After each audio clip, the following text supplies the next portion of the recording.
Tax compliance, whether you are a large enterprise or an SME, is an immensely important and sometimes overwhelming aspect of financial tracking and reporting, particularly in this time of digitalization and financial transformation. From November this year, Singapore would require newly incorporated businesses which are voluntarily registered for Goods and Services Tax, or GST, to be onboarded on InvoiceNow to transmit invoice data directly to the tax authority for tax administration purposes. What is InvoiceNow, and do you have to use it? I have so many questions. For insights, we speak to Bill Xiao, Deputy Director, E-Invoice Project Office, Infocomm Media Development Authority, or IMDA, Jeremy Liu, Deputy Director, GST Division, Wholesale Trade Branch, Inland Revenue Authority of Singapore, or IRAS, and Kwame Yin, Group CFO of Courts Singapore Private Limited. This is BT Podcast by the Business Times. I'm Claressa Monteiro. So let's get right into it, Bill. Let's start with you. What is InvoiceNow, and what are its key benefits for businesses? Sure. InvoiceNow is Singapore's nationwide e-invoicing network. It was launched by IMDA in 2019 to help businesses to improve efficiency and reduce cost. With InvoiceNow, businesses can transact under structured data formats, thus reducing the effort to manually enter the data. The whole design of InvoiceNow centers around how businesses can benefit, and there are, broadly speaking, three benefits. The first is simplicity. It means that businesses can use a single solution of their own choice to transact with others, to transact with government, as well as to transmit data to IRAS for compliance purpose. Efficiency, as the data goes directly into the buyer's accounting system, the buyers do not need to enter the data anymore, thus become more efficient. And lastly, reliability. InvoiceNow is based on the international PEPL standard, and the data transmitted on InvoiceNow are transacted reliably. So today, there are more than 60,000 businesses already on the network benefiting from InvoiceNow. You know, the word I heard and I was like, yes, I think all businesses will want that, simplicity. Now we go to Jeremy, we go from simplicity of use to requirements. What is the GST InvoiceNow requirement, and how does the phased implementation help businesses gradually adjust to it? The GST InvoiceNow requirement is part of IRAS's effort to extend the digitalization benefits under InvoiceNow to help businesses ease their GST compliance. Currently, businesses are asked from time to time to transmit their invoice data to IRAS for tax administration. This is a very resource-intensive process for many businesses, especially those of smaller businesses, because it involves the manual identification, retrieval, and submission of voluminous invoices from their systems or hard copy record books. Whenever businesses transact on the InvoiceNow network, IRAS will be able to receive a copy of that invoice data.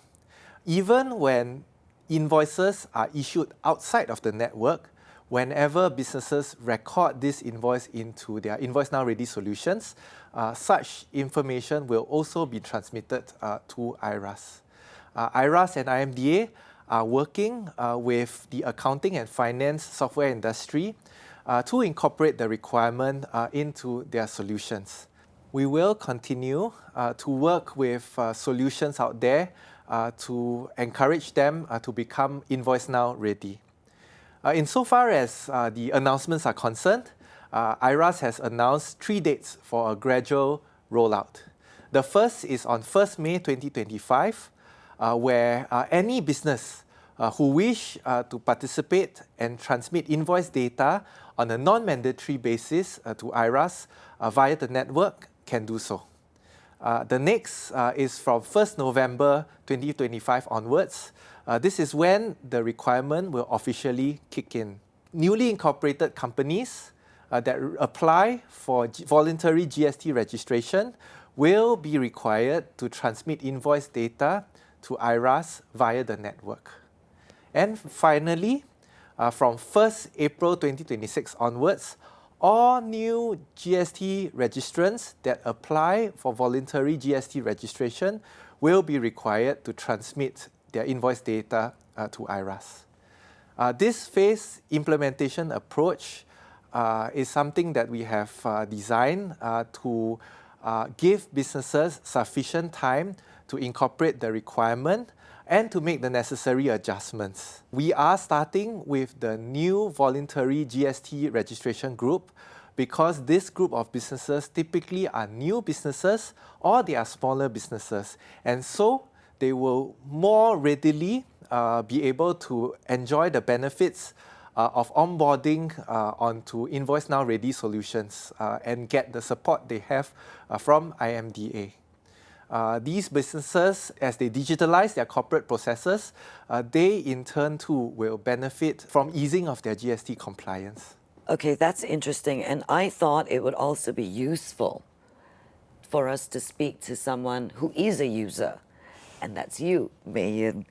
As a user, can you tell us how can businesses, especially large enterprises like courts, with complex in-house systems, integrate InvoiceNow, your existing workflows? As you know, because we are in the retail industry, so our business model is to design to be customer friendly. That also make our operations process more complex. For example, a customer may request change of a sofa model after placing an order to a different color or different material, or even change the delivery time slot. So it is very common in our industry.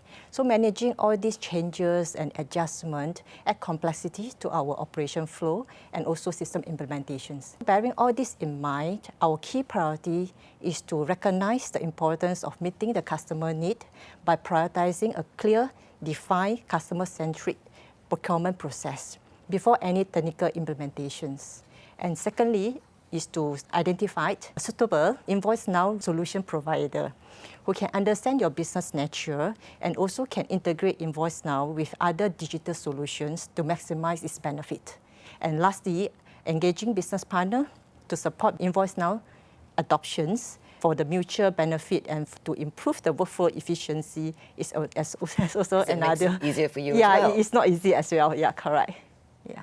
Okay, now this one's for both the gentlemen. It's interesting to me, but it also sounds very complex. What kind of market solutions are available for the businesses looking to adopt InvoiceNow, and how do they differ in terms of features and integration capabilities, kind of what she was talking about? Let's start with you, Bill. Okay, sure. I think that's an excellent question. As you know, IMDA is the paper authority in Singapore. Over the past few years, we have built a very vibrant ecosystem of service providers. Broadly speaking, when businesses are looking at adopting InvoiceNow, there are two options. So there are businesses who are using off-the-shelf, ready-to-use accounting solutions or ERP solutions. Most of them are cloud-based solutions. Or there are large businesses like courts who is using an in-house ERP systems. So for the first group of businesses, which I would say more than 70% of the businesses in Singapore are, they can use the solution we call InvoiceNow Ready Solution Providers solutions. So those are cloud-based ERP or accounting solutions that are pre-wired to the InvoiceNow network, which means that for the businesses, they don't need to worry about how to integrate their system into InvoiceNow. What they need to do simply is to learn how to use it within the solution that they're already using and then switch on the feature of InvoiceNow within that solution. As simple as that. Of course, for larger enterprises with their own ERP systems, there's a bit more work they need to do. They need to integrate their ERP systems into the gateway to the network, which we call it access points. So for that, they need to find access point providers, connect their system to the access points, and do a bit of data mapping and workflow customization. This seems to be a bit more work to be done for the large enterprises, but they also tend to benefit more because they have larger volume of invoice transactions, and the e-invoicing process can help them to improve their workflow as well. So in the past few years, we have accredited more than 200 solution providers. IMDA runs accreditation, which applies to both InvoiceNow solution providers and access points, and we publish those providers on our website. We run accreditation schemes to ensure that they comply with our requirements. So I would say for businesses, regardless of size or what solutions you're using, there's always a solution for them to go on InvoiceNow. Okay, so you're saying it is actually easy, sort of. Unless you're a big enterprise, then you have slightly different complexities. Is that correct? Simplicity is exactly the word that we're looking for. So for example, if you're a smaller business already using off-the-shelf InvoiceNow ready solutions, you simply just need to enable the GST InvoiceNow submission feature and start submitting invoice data to IRAS. For larger businesses, they will need to work with an IMDA accredited access point provider to get themselves onto InvoiceNow. And once they are on InvoiceNow, they would be able to enable the switch as well, just like for the smaller businesses, to start their transmission. Okay, so one of the things that must be top of mind for reference for businesses, like Mei Yin, for example, is security, right? Mm-hmm. What measures, Bill, are in place to ensure the security and reliability of the InvoiceNow network? Indeed, security is a very important, fundamental to the InvoiceNow network and its users.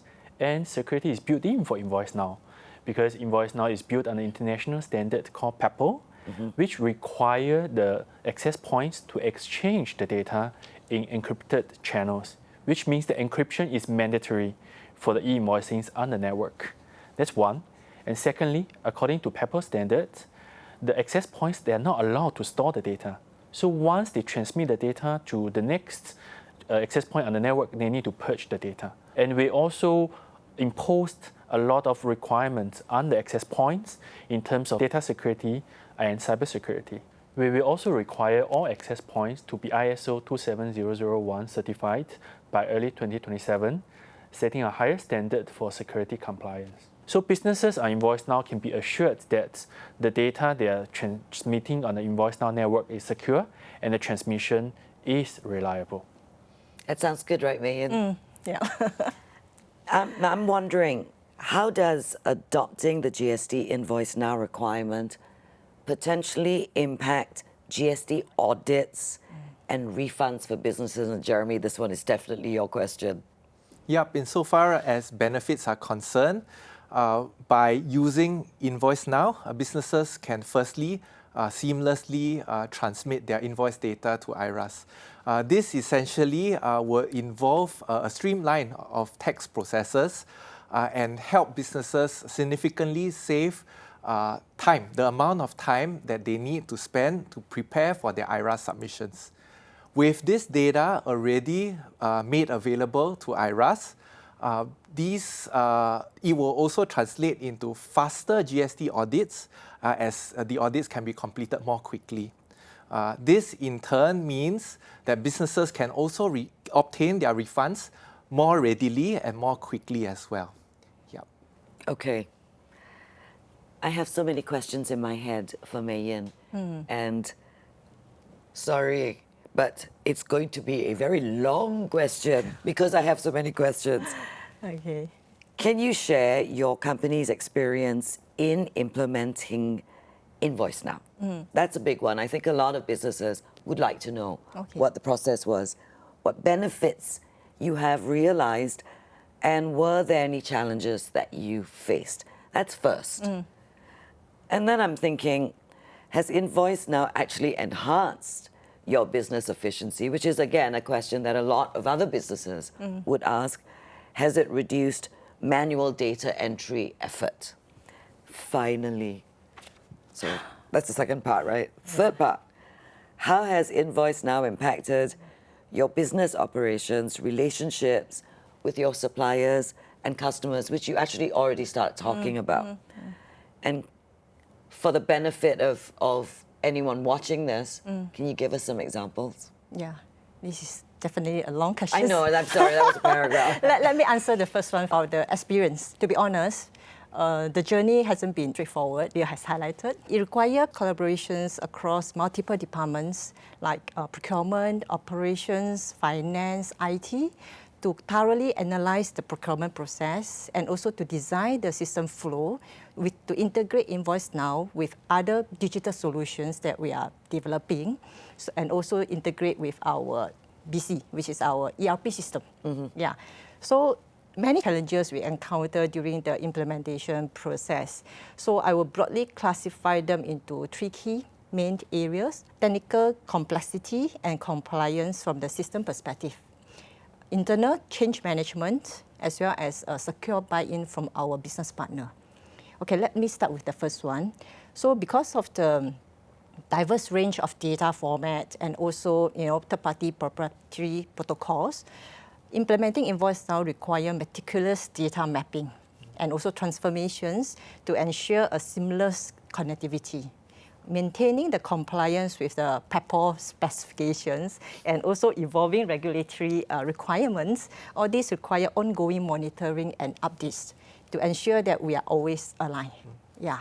So I think second point and the third point is actually the most challenging one, because in terms of internal change management, we need to secure support from our employees to adapt to the new network flow, as this is not easy and require training, time, effort, as well as going into planning, career planning for those staff that are actually affected by these changes. Right. Yeah. So this is definitely a process that we need to go through before the real implementations.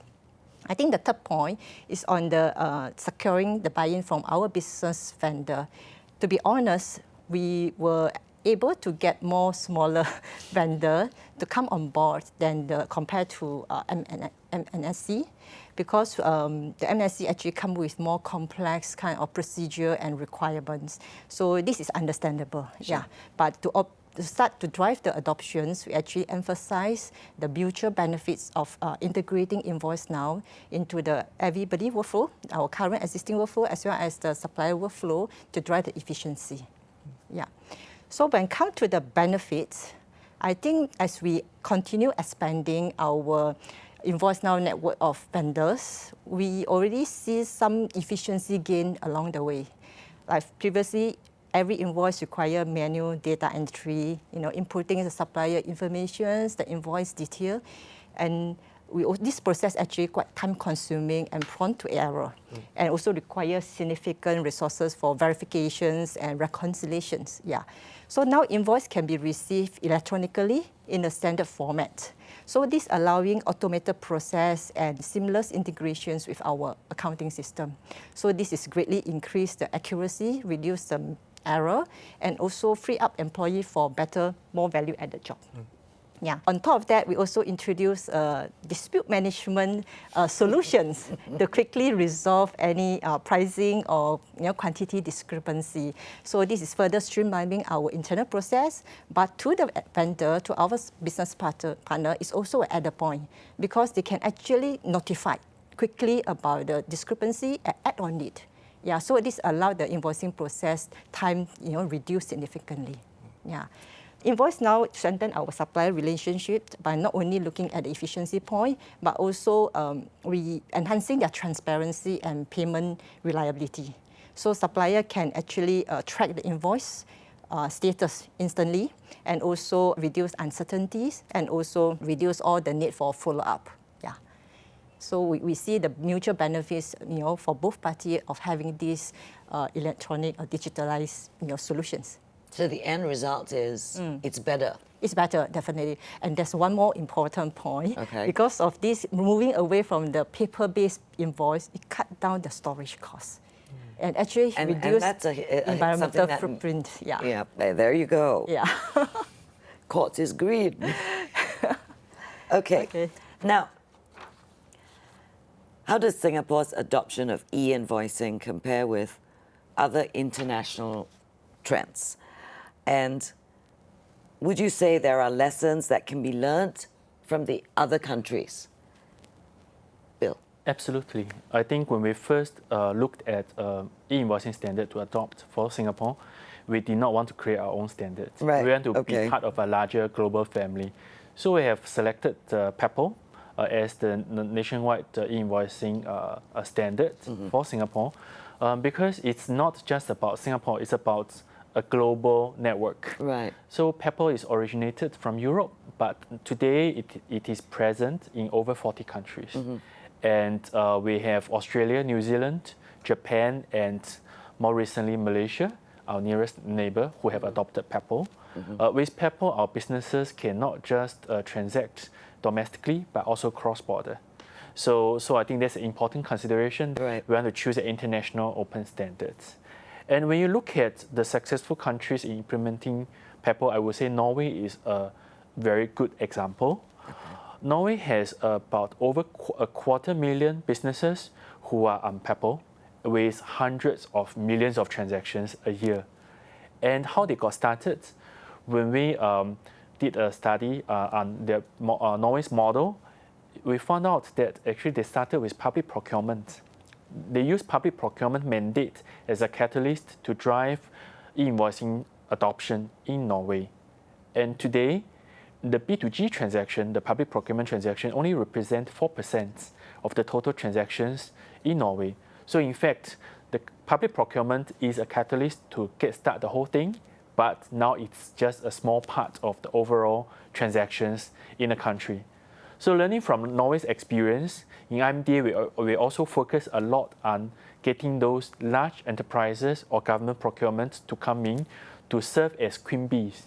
Like what Mei mentioned, when courts implemented InvoiceNow, it's mutual benefits. Right. It's not just benefiting the large enterprise, but it's also benefiting their suppliers as well. So as a result, we connected public procurement to InvoiceNow in 2020, and that provides additional channel to our government suppliers to invoicing government. So they don't have to go to the Vendors.gov portal. They can also send the invoices directly from their own solution. And not only that, they can use the same solution to invoice others. And now they can use the same solution to submit the data to IRAS. So that's the simplicity that we are talking about. Right. So I would say a lesson that we learn from Norway is really start with the larger guys because they will give you the network effect. And like what Mei said, it's not just about their benefits, it's the collective benefits, it's the mutual benefits with the large enterprises, their suppliers, and their customers. Right, okay. Jeremy, do you have anything to add to that Yes. from a IRAS perspective? Yes. On the tax front, tax authorities globally are leveraging e-invoicing for tax administration. Right. One such example would be the VAT in the digital age, or VIDA. Right. This is an EU initiative which leverages e-invoicing for real-time VAT reporting of cross-border trades. Other countries, including our neighbor Malaysia, are starting to make e-invoicing mandatory. So as you can see, countries are moving. And insofar as learnings are concerned, we think that by, like Bill says, like leveraging on a common standard that is popularly used by jurisdictions will help us to reap the network effects of e-invoicing better. And this will also help in turn create more value for businesses and tax administrations.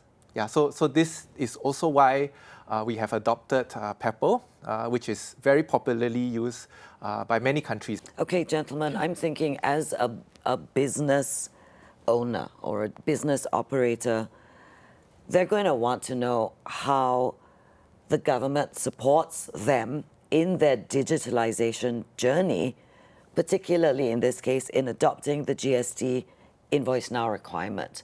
Bill, what do you say? Of course, the government is here to support. So just like I mentioned, there are two types of options to onboard InvoiceNow. One is to use an InvoiceNow ready solution. Right. The other is to integrate the system to InvoiceNow network. So for people who are using, or for businesses who are using InvoiceNow ready solutions, there's a government grant available to support. We call it Productivity Solution Grant, or PSG. So for businesses who are looking for InvoiceNow ready solutions, they could check whether the solution is PSG eligible, and if they are, then the businesses can enjoy the PSG grant, which is up to 50% of the subscription cost for the first year. Right. And beyond the monetary support, at IMDA, we also published a comprehensive guide on how to onboard and use InvoiceNow on our website. We have various information sharing sessions. For large enterprises like courts, we conduct a full-day workshop by a dedicated IMDA team to teach them on how to implement InvoiceNow and how to drive changes with their suppliers and their customers. And there's an upcoming joint webinar with IRAS. We will be having bi-monthly webinar to educate businesses on GST InvoiceNow. So as IMDA is driving the digital economy in Singapore, we are helping businesses to digitalize, starting with e-invoicing, and we are here to support their transformation journey. Okay, grants is just one aspect of assistance for businesses, or that businesses would look for. What's some of what IRAS is going to be doing? Yeah. For IRAS, as we have mentioned, we have carefully designed a phased implementation approach to give businesses sufficient time to make the necessary adjustments to their systems and their processes so that they are ready for the new requirement. IRAS and IMDA are also working with InvoiceNow ready solution providers to provide some of the free of charge packages for businesses. These packages are aimed to help reduce the cost that businesses need to incur to comply with the requirement. IRAS is committed to support businesses through this transition. So we have published our e-tax guide to give businesses guidance on the GST InvoiceNow requirement. Other than that, we are also working to roll out an e-learning video to provide more information. And lastly, just as Bill has mentioned, we will work with IMDA to provide and support events and webinars to help businesses better understand this initiative. Yeah, so these are the slew of measures that we are working on to help businesses in this transition. Thank you so much for unpacking all of that for us. There was so much information. Bill, Jeremy, Mei-Yin, it was very, very informative, and I think anyone watching this will find it very, very valuable. So thank you for joining us today. This has been BT Podcast by the Business Times. I'm Claressa Monteiro. Thank you for listening.